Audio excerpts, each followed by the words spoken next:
Romantic comedies. Dating as far back as Shakespeare, rom-coms are stories that use romance and comedy to break down our emotional walls and help us enjoy life just a little bit more. It's so simple that even the name defines exactly what it is. I grew up watching a ton of different romantic comedies. Having 3 older sisters definitely helped influence what was on the TV, but in all honesty, I loved every second of it.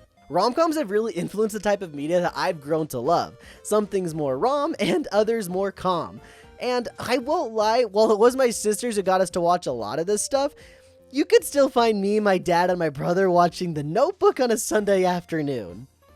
Yeah, it's pretty typical, but I'm a sucker for it. As such, when I got into anime, one of the genres that caught my attention and fully sucked me in, of course, was rom-coms. Now, I've watched and read a ton of rom-com anime and manga, but to this day, I still don't think any of them has topped Kaguya-Sama Love is War. It's a perfect romantic comedy, but it's ending real soon, and I'm completely broken up about it, and I don't know what to do with myself anymore. To cope, I decided to gush about it on the internet, in 3 parts no less, so that everybody who sees this will be able to learn why it's so good, or gush alongside me as I reminisce on one of the greatest rom-coms that has ever graced this earth. Everyone believes that falling for someone, confessing your love, and becoming a couple is the most wonderful thing in the world.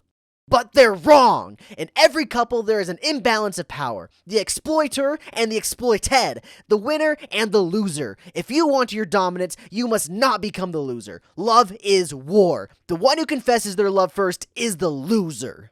Kaguya-Sama, Love is War, is a story that isn't solely focused on love, but rather the relationships people have with each other. Love is the driving factor, but it explores the daily life of people and the ways they interact with each other that lead to romance. The emotional moments hit like a truck, and sometimes catch you completely off guard, and it achieves this by lowering your defense with some of the most hilarious bits of comedy I've seen in any media. Here's an example from chapter 191. This chapter isn't animated, and I won't spoil any major plot developments, but I thought I'd give you a heads up beforehand. This chapter shows Shirogane's dad becoming a YouTuber and his success doing it. He livestreams frequently in their tiny house, and so naturally, Shirogane's sister, Kei, walks in front of the camera from time to time. This leads to her noticing that whenever she makes an appearance, her dad gets hundreds of dollars in donations. While you're laughing your ass off to this scene, the B-plot of the chapter is subtly in the background setting up for a major plot point in a future chapter. A lot of the chapters do this same thing. They have 2 main plots being portrayed, and while one is the focus, the other is subtly setting up for something in the future. Chapter 62 is another example of that, and also happens to have not been animated. This chapter is about the cast taking an art elective, and it starts with Fujiwara telling Shirogane that she doesn't want to train him in art like how she's had to help him with every single one of his inadequacies in the past. He is surprisingly not all that bad at art, so she doesn't have to help him with it, but it does subtly tell us that there will definitely be more of that to come in the future. Shirogane is paired up with Shinomiya, and they have to draw portraits of each other. Fujiwara and Hayasaka are paired up as well, and they aren't given too much attention, but when they are shown, it's purely comedic. Shinomiya and Shirogane are locked in their eternal struggle to not make it too obvious that they like each other during the class. By the end, they really don't get anywhere, but in the process, you do learn that Shinomiya is attracted to Shirogane's piercing gaze, which foreshadows the very next chapter. All in all, you could literally chalk this chapter up as filler, which explains why it wasn't animated, but regardless, it's still a hilarious and exciting chapter. This chapter also shows just how extreme this story can be. Everything is blown way out of proportion, and the simple arc goes miles in telling the story that it wants. Every character's personality is shown at 200% so that the reader won't misinterpret anything. Characters can do complete 180s at the drop of a hat, but aren't we the same? In our own minds, we do this all the time. But in anime and manga, to have the consumer really understand, it has to be shown, and Love is War shows it. The manga's way of really showing this is by utilizing something I call the page flip gag. A character is shown on screen saying something, and then when you flip the page, you suddenly see what they are really thinking. This happens all the time throughout the manga, and it never fails to make me laugh. When you finish reading a page, anticipation starts to build until it boils over just as you finally flip it, revealing the character's reaction or true thoughts on full display. You fully understand everything that they are thinking and feeling as if their face is an open book. Unlike that open book, the anime adaptation compensates for the medium that it is by adapting scenes slightly different than they are in the manga. For the most part, a lot of the panels are recreated one for one, but things like the page flip gag can't be completely reproduced, so the animators took some creative liberty and did what they saw fit. While it is a different experience than reading the manga, I still think that the anime adaptation is just as good. While the anime can't make full use of something like the page flip gag, it excels in other places that are unique to its medium. Some chapters don't work as well when it's only on paper, but when brought to life with color and audio, the full picture is made. Chapter 108 is the perfect example of this. The chapter has a focus on rapping, and while it can be conveyed in the manga just fine, having it brought to life in the anime leaves a stronger impact. Not to mention that the animation goes harder than it ever needed to, and it improves the scene tenfold. When the anime adds to the original story like this, it's almost never a miss. My favorite addition, specifically for the dubbed version of the anime, is the narrator. The narrator is a prominent part of Love is War, even in the manga, but it becomes its own character in the dubbed version of the anime. It'll go unresolved forever. Spoken like someone who's kept her feelings locked up for the past 27 episodes. Each line is delivered better than the last and adds one more great addition to the self-awareness of the series as a whole. The characters in Love is War are without a doubt the best part of the whole story. I adore them, their personalities, and the relationships they have with each other.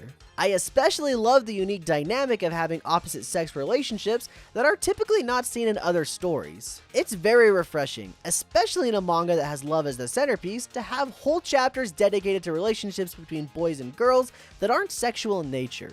I'm convinced that Kaguya-Sama Love is War is a perfect rom-com, and if you have yet to read or watch this series, and you made it this far into the video, I hope I have convinced you to go and check it out for yourself. This is about where the video would normally end, but I want to talk more about it. From here on out, I'll be talking about full anime spoilers, and even later on, I'll be talking about manga spoilers as well. I'll let you know when we get to that point, but for now, if you're not interested in anime spoilers, thank you for watching the video, and I hope you have enjoyed it.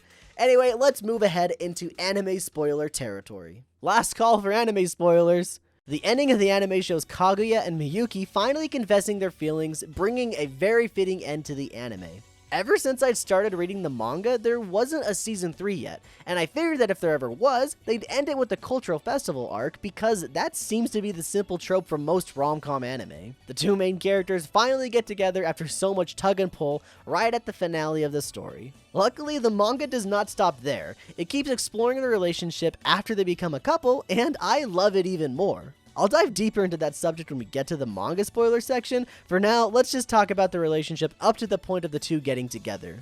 Kaguya and Miyuki's relationship is so good, in my opinion, because it doesn't focus solely on romance or the sexuality of the two, but rather focuses on what I personally think makes a good relationship. My ideal relationship is two people that can inspire the other to become a better person. While the two's relationship does explore their attraction and has a fair bit of romance, it's always rooted in the fact that they lift each other up.